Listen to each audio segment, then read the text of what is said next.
Hello everybody and welcome to another video with me, 𝗪𝗧𝗛𝗥 from the Boxing Locker. And today I'm going to take you through why I think it is vitally important that you learn to box with your hands down. Okay, now having your hands down can be incredibly advantageous. Now when I say hands down, I don't necessarily mean your hands down by your hips. You can have your hands floating at chest height. You can have your hands under your chin. You can have one hand lower than the other. You can have your hands floating around. What I mean is not having your hands stuck to your head, okay? So what are the factors that make me believe that to be true? First and foremost, visibility, okay? When I have my hands up, wherever they're stuck to my head, whether they're here, whether they're here, whether they're here, they're limiting my visibility, okay? Even beneath my eyes, anything that's coming from below that is going to be limited by the fact the gloves are in the way. On my cheekbones, I'm going to find it more difficult to see hooks. Up on my forehead, I'm going to see it more difficult to see straight shots, okay? So what we're remembering is that the more visibility we have, the more our reactions are going to be able to help us to avoid those shots, okay? Our natural reactions, our peripheral vision will pick up the punches coming, and then we'll be able to move, slip, roll, dodge, slide, all that good stuff, okay? All that good stuff that comes as a result of moving your head properly.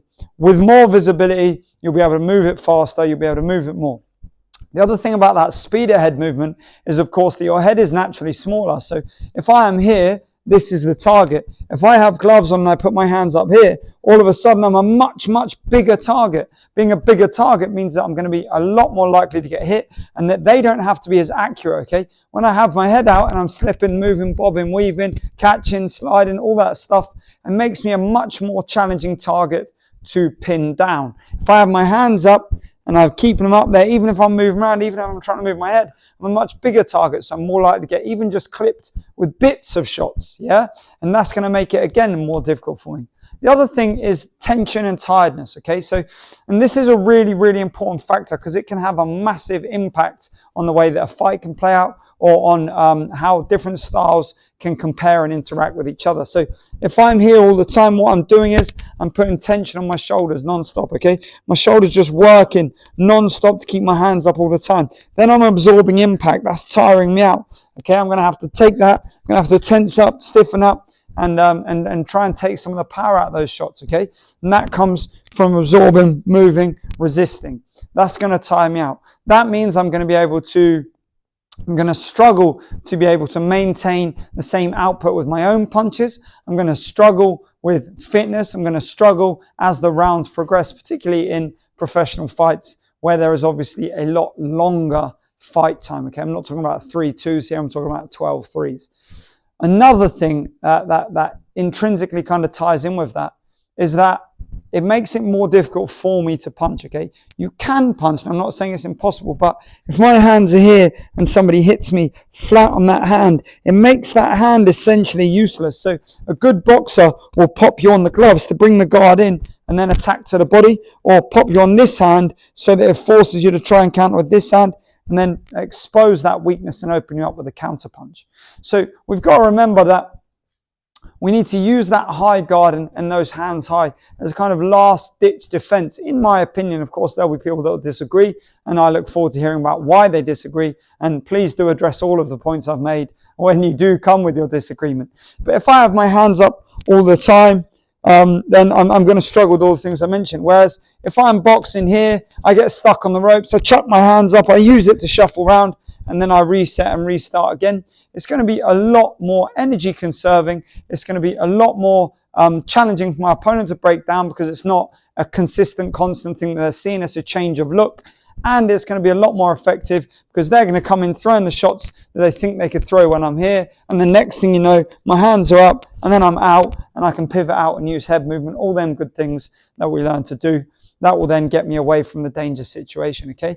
There is absolutely nothing wrong with putting your hands up. I am personally adverse to having your hands up all the time. Again, like I say, that doesn't mean boxing stance here, okay? So if I'm here, my hands are up, but they're not up, okay? So my elbows are sitting comfortably dropped, okay? There's no tension in my shoulders to hold my arms up. So I'm here. My left hand can float around and move. I can throw my shots with snap and relaxation. I can catch. I can move. I can actually do things with my arms rather than having them stuck here, in which case they are essentially incapacitated by the fact that I'm allocating them entirely as a defensive measure. Think about it in terms of a sword and a shield, okay? You've got one guy who's only got a sword, you've got one guy who's only got a shield, you've got one guy who's got a sword and shield. Now, the guy who's just got that sword is going to be very, very effective against the guy who's only got the shield, because he can just batter away and batter away and batter away. And the guy who's got a shield will be very effective against the guy who's got a sword, because he can just block and block and block, okay? And what you have there is weaknesses exposed by the fact they're only doing one thing or the other. So if I have my hands down all the time, although I can trust my reflexes, my punches will be nice and relaxed, eventually a sensible opponent will learn to shut you down, and they'll be picking up punches and they'll land and they'll beat you. If I have my hands stuck here all the time, I have the same problem, okay? I'm here all the time. Eventually, I'm just going to get peppered with shots, picked apart, hurt to the body, and then caught to the head. Eventually. That's not to say that will happen immediately, but you understand the premise. If I have the sword and the shield, then all of a sudden I can defend, I can attack, I can transition between the two smoother. So that guy with the sword and shield has an advantage over both of the others. He can use the shield to defend the attacks and respond. He can use the sword to attack the shield and then attack again. He has options, okay? So when I'm in my boxing stance, I'm trying to think sword and shield. So I've got defensive options on the attack. I can catch and throw jabs back. I can slip and attack. I've got unbelievable visibility here. Nothing is limiting that. I can catch up there. I can catch and counter, roll, all of those good things. When I have my hands up here, I lose that. All of a sudden, my visibility is limited. A jab comes here, I'm blind. What? Big hook lands, okay? If I'm on the back foot in that sword and shield position, all of a sudden, boom, bap, bap, bap, bap, bap, turn around, boom.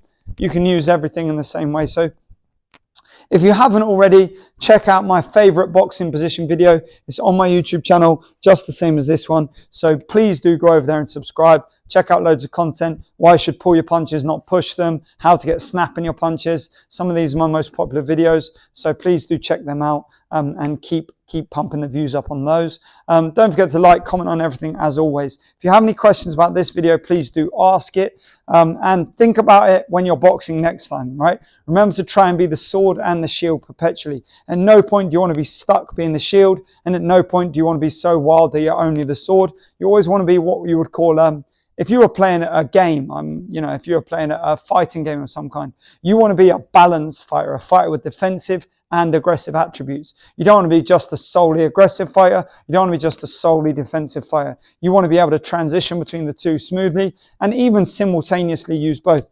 Catch and jab at the same time, for example, slip and jab to the body at the same time, slip inside, come over the top. So a really good boxer will have both, and I personally think there is a very, very limiting factor to having your hands stuck up all the time. Equally, there's a very limiting factor to having your hands down all the time. So please don't presume I'm saying it should be one way or the other. I think there's a perfect middle ground. Check out my favorite boxing stance video and you'll see exactly what I think that middle ground is. As always, thank you for watching. Once again, don't forget to comment below if you have any questions or if there's any videos you would like me to create for you guys. Don't forget to like, subscribe, share with all your friends, and have a great day, everybody. Cheers.